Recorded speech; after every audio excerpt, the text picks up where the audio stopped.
Donc à présent, on va finir notre série avec un dernier point bon à savoir, qui est concernant la lecture du mot Allah. Allah. En fonction de la voyelle qu'il y aura sur la lettre qui précède ce mot-là, on prononcera le lemme soit la ou bien les. Donc c'est très simple. Si la lettre qui précède le mot Allah a une fatha ou bien une damma, alors le lemme de Allah, on va prononcer la.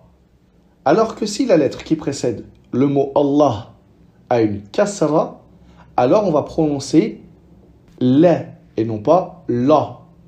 Avec des exemples, ça sera plus clair. Donc par exemple, on va dire Huwallahu. Huwallahu. Ici on dit la. Pourquoi? Parce que c'est précédé de waw avec une fatha. Deuxièmement, Amrullahi. Amrullahi. Ici on dit la. Pourquoi? Car la lettre qui précède a une damma. Maintenant, la lettre qui précède, si c'est une kasra, on dira Billahi. On ne dit pas Billahi. Non, on dit Billahi. On prononce la et non pas la. Pourquoi? Car la lettre qui précède a une kasra. Maintenant, la suite. Minallahi. Qulillahu. Fillahi. Wallahi. D'accord? Donc, c'est un point bon à savoir. Le lemme du mot Allah, on le prononcera soit la ou li en fonction de la voyelle de la lettre qui précède ce mot. Et enfin, dernière chose, on a vu dans certains exemples précédents certains mots se finissant par ce qu'on appelle un ta marbuta. Un ta marbuta, qu'est-ce que c'est? C'est un ha avec deux petits points. Comme ici, rihlatun. Rihlatun. Donc c'est un ha avec deux petits points. D'accord? La dernière lettre ici. Ça s'appelle un ta marbuta. Quelle est la particularité du ta marbuta? C'est que si on continue à lire après le ta marbuta, c'est-à-dire qu'on ne s'arrête pas sur le ta marbuta, mais qu'il y a un mot à la suite et on continue la phrase, dans ce cas, on va prononcer le ta marbuta comme un t. Et on dira rihlatun. Mais dans le cas où on va s'arrêter sur le ta marbuta, c'est-à-dire que le ta marbuta se situe tout le temps en fin de mot, mais si on va s'arrêter sur ce mot-là, on va le prononcer comme un ha. Et on va dire rihlah. Rihlah. On va pas dire rihlat.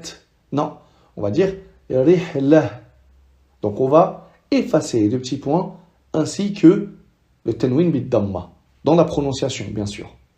Pareil, un deuxième exemple, jannatun. Si on s'arrête sur ce mot-là, on dira jannah. Jannah. Donc si cela a compris, un autre exemple, shahadatun. Ici, je n'ai rien mis au-dessus du ta marbuta pour bien comprendre. Si on aurait continué après ce mot, on aurait pu dire par exemple shahadatun ou bien shahadatan ou shahadatin. D'accord? Mais si on s'arrête sur ce mot-là, du coup, on efface les deux petits points et c'est comme si c'était un ha. Et on dira shahada. Shahada. Pareil pour salatun ou bien salah. Et enfin, zakatun ou zakah. Donc ce qu'il faut retenir ici, c'est que un mot qui se termine par un ta marbuta, si lorsqu'on va le lire, on va continuer, on prononce le ta marbuta comme un ta. Si on va s'arrêter dessus, on va le prononcer comme un ha, tout simplement. Donc avec ceci, on a fini l'étude de l'ensemble des règles que vous avez besoin de connaître, ainsi que les certaines spécificités de certaines lettres. On a vu tout ce que vous avez besoin de savoir pour apprendre à lire la langue arabe. Donc félicitations à vous. Et moi je vous retrouve dans une prochaine vidéo pour la mise en pratique complète de toutes les règles que l'on a vues depuis le début.